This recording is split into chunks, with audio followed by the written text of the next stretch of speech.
Well, thank you all for coming. I've been filming in the Marshall Islands, which lie north of Australia in the middle of the Pacific. Now, whenever I tell people that, they ask, where is that? And if I offer a clue by referring to bikini, they say, oh, you mean the swimsuit. Now, few people seem aware that the bikini swimsuit was named to celebrate the nuclear bombs that destroyed Bikini Island. 66 nuclear devices were exploded by the United States in the Marshall Islands between 1946 and 1958. That's the equivalent of 1.6 Hiroshima bomb explosions every day for 12 years. Bikini is silent today, mutated and contaminated. The palm trees grow in a strange grid formation. Nothing moves, there are no birds, the headstones in the old cemetery are alive with radiation. My shoes registered unsafe on a Geiger counter. Standing on the beach, I watched the emerald green of the Pacific fall away into a vast black hole. This was the crater left by a hydrogen bomb they called Bravo. The explosion poisoned people and their environment for hundreds of miles, perhaps forever. On my return journey, I stopped at Honolulu Airport and picked up an American magazine called Women's Health. On the cover was a smiling woman in a bikini swimsuit, and the headline, "You too can have a bikini body." A few days earlier in the Marshall Islands, I'd interviewed women who had very different bikini bodies. Each had suffered thyroid cancer and other life-threatening cancers. Unlike the smiling woman on the cover of the magazine, all of them were impoverished, all of them the victims and guinea pigs of a rapacious superpower that is today more dangerous than ever. Now, I relate this experience really as a warning and to try and break a silence, rather to break a distraction that has consumed so many of us. The founder of modern propaganda, Edward Bernays, described this distraction, and I quote, as, and I quote, the conscious and intelligent manipulation of the habits and opinions of democratic societies. He called it an invisible government. Now, we're meeting this evening on the campus of a great university, storehouse of knowledge, surely a centre of debate and free speech. But how many studying here are aware of the story of bikini and its critical relevance to their lives today? How many are merely trained to respect propaganda? How many of us are aware that a world war has already begun? True, at present it's a war of propaganda, of lies and distraction, and of censorship by omission. That can change overnight. Let me give you one example of this propaganda. In 2009, President Obama stood before an adoring crowd in the centre of Prague, in the centre of Europe, and he pledged himself to make, and I quote, the world free from nuclear weapons. People cheered and some cried. A torrent of platitudes flowed from the media. Obama was awarded the Nobel Peace Prize. It was all fake, he was lying. The Obama administration almost immediately launched a program to build more nuclear weapons, more nuclear warheads, more nuclear delivery systems, more nuclear factories. Nuclear warhead spending alone rose higher under Obama than under any other American president. The cost over 30 years is estimated at $1 trillion. A mini nuclear bomb is planned. It's known as the B-61 Model 12. Sounds like a Volkswagen. There's never been anything like it. One of America's top generals, General James Cartwright, the former head of the Strategic Air Command, has said, and I quote him, "Going smaller makes this nuclear weapon more thinkable." In the last 18 months, the greatest build-up of military forces since World War II, led by the United States, is taking place along Russia's western frontier.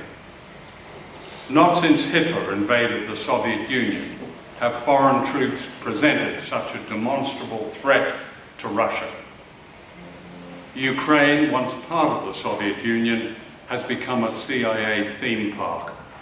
Having orchestrated a coup in Kiev, Washington effectively controls a regime that's next door and hostile to Russia, a regime rotten with Nazis. Literally, prominent parliamentary figures in the Ukraine are the political descendants of the notorious anti-Semitic OUN and a UPA fascists. They openly praise Hitler and call for the persecution and expulsion of the Russian-speaking minority. That's not what you read, of course, in the news. In Latvia, Lithuania and Estonia, on Russia's frontier, the US military is permanently deploying combat troops, tanks, weapons.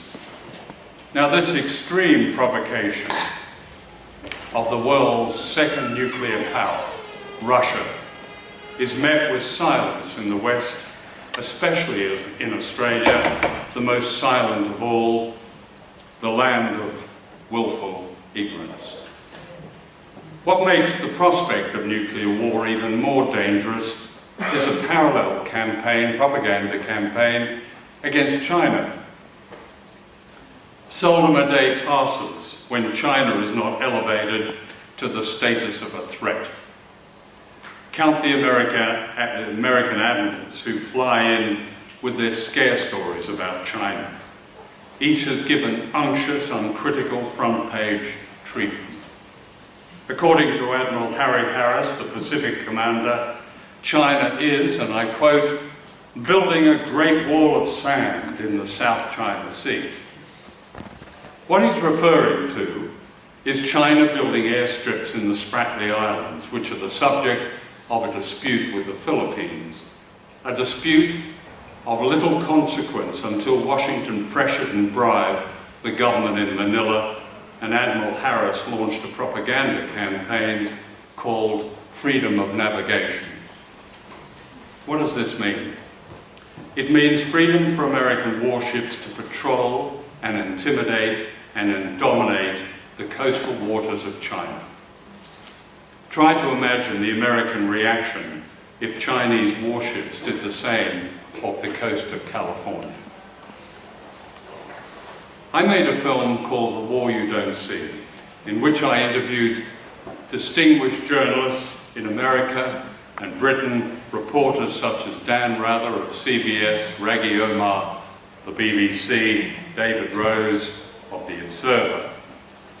All of them said that had journalists and broadcasters done their job and questioned the propaganda that Saddam Hussein had weapons of mass destruction, had they not amplified and echoed the lies of George W. Bush and Tony Blair, the invasion of Iraq might not have happened, and hundreds of thousands of men, women, and children would be alive today.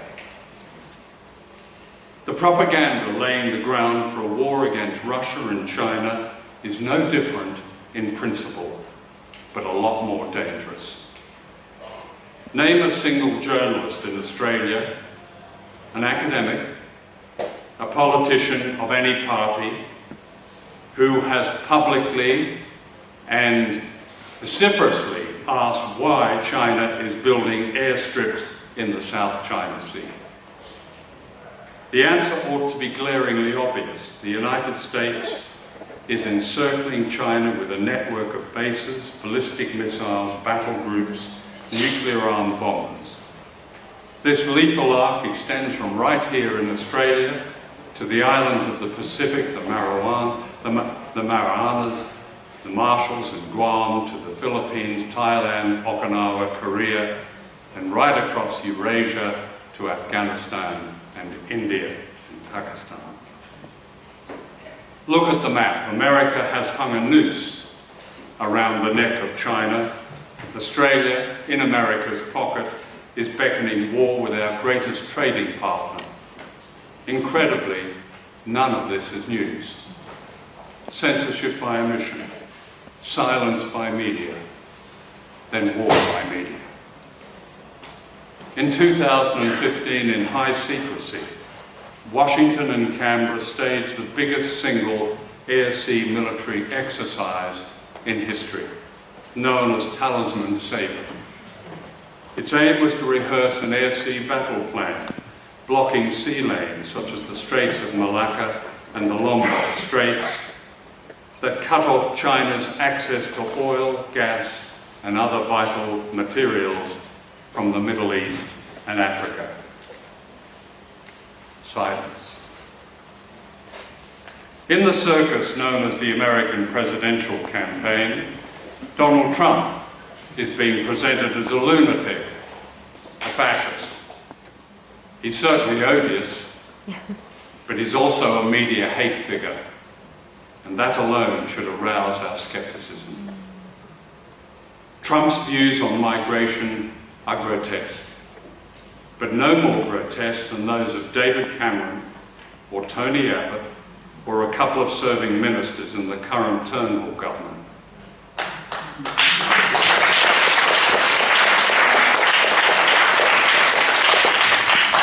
It's not Trump who is the great deporter of people from the United States, but the Nobel Peace Prize winner Barack Obama.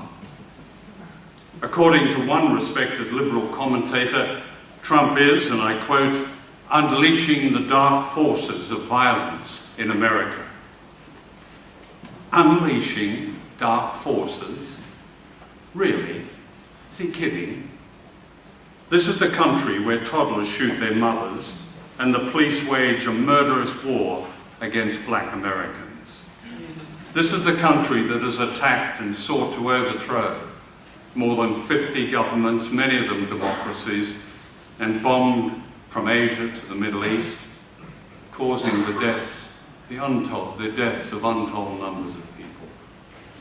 No country can equal this record of violence. It's systemic. And most of America's wars against defenseless countries have been launched not by Republican presidents, the Trumps, but by liberal Democrats, Truman, Kennedy, Johnson, Carter, Clinton, Obama. In 1947, a series of National Security Council directives described the paramount aim of American foreign policy as, and I quote, a world substantially made over in America's own image, unquote. The ideology was Messianic Americanism. We were all Americans, or else. Heretics will be converted, subverted, bribed, smeared, or done away with. Donald Trump is undoubtedly a symptom of this, but he's also a maverick. He said the invasion of Iraq was a crime.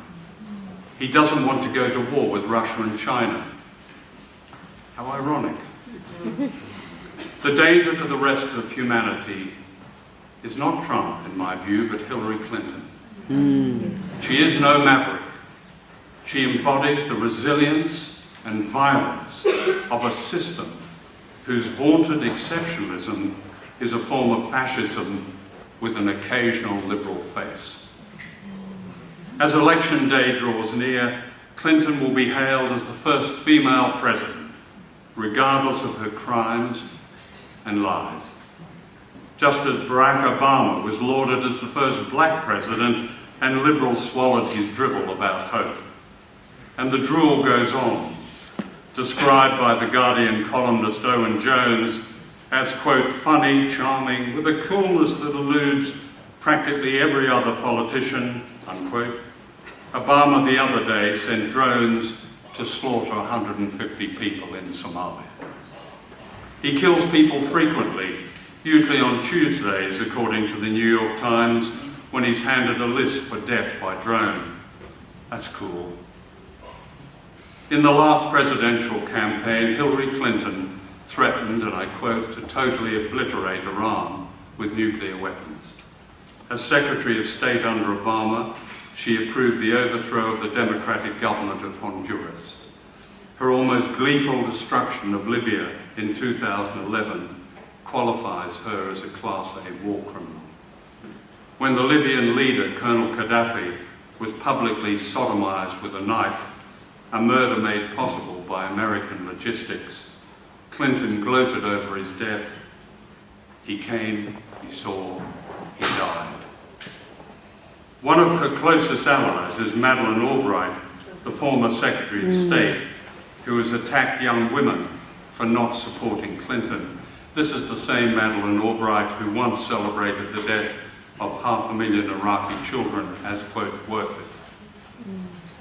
Clinton's biggest backers are the Israel lobby and the arms companies that fuel the violence in the Middle East. She and her husband have taken millions of dollars from Wall Street.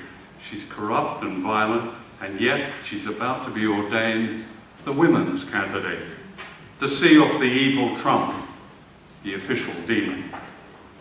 She's backed by distinguished feminists, Gloria Steinem in the US, Ann Summers in Australia.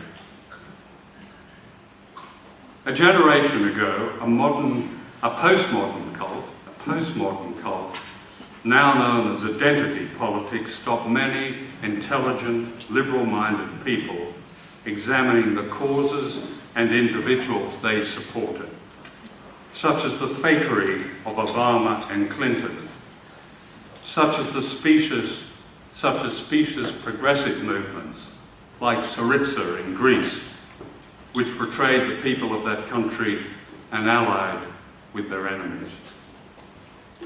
Self-absorption, a kind of meism, became the new zeitgeist in privileged Western societies and signalled the death of great collective movements against war, against social justice, against equality, against racism and sexism. Today, the long sleep may be over. The young seem to be stirring again, slowly, gradually.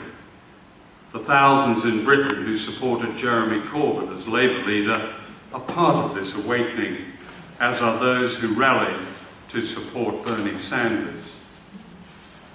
But is that it? In Britain last week, Jeremy Corbyn's closest ally, his shadow treasurer, John McDonnell, committed a Labour government to pay off the debts of piratical banks and to continue so-called austerity. No real change there. In the US, Bernie Sanders has promised to support Clinton if or when she's nominated. He too has voted for America's use of violence against countries when he thinks it's right. He says Obama has done a great job. No real change there.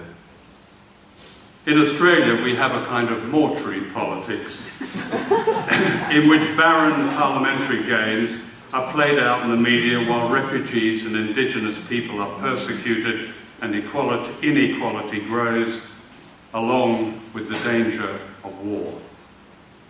The Turnbull government has just announced a so-called defence budget of $195 billion. That is a drive to war.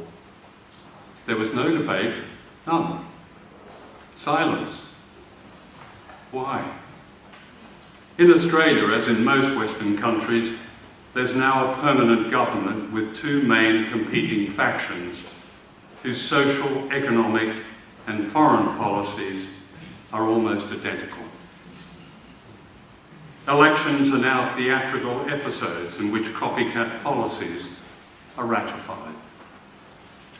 As in war by media and silence by media, we now have democracy by media, and that's fake too. What has happened to the great tradition of popular direct action? Where is the courage, political imagination and commitment required to begin the long journey to a better, just and peaceful world? Where are the acclaimed artists, writers, playwrights, filmmakers in Australia? Perhaps enjoying their federal and state government prizes and patronage. For they're silent too. Of course, there are very honourable exceptions, including those who sponsored this meeting tonight and those who have fought tenaciously for justice for refugees, and those who fought tenaciously for justice for Indigenous people, and those who last week exposed the Baird government's attacks on the right to protest and of free speech. What they showed was that real dissent is becoming a crime. And that is the challenge for everyone here tonight. They, governments, elites, those who seek to control our lives, must not get away with it. Break the silence, or do we wait until the first nuclear missile is fired? Thank you.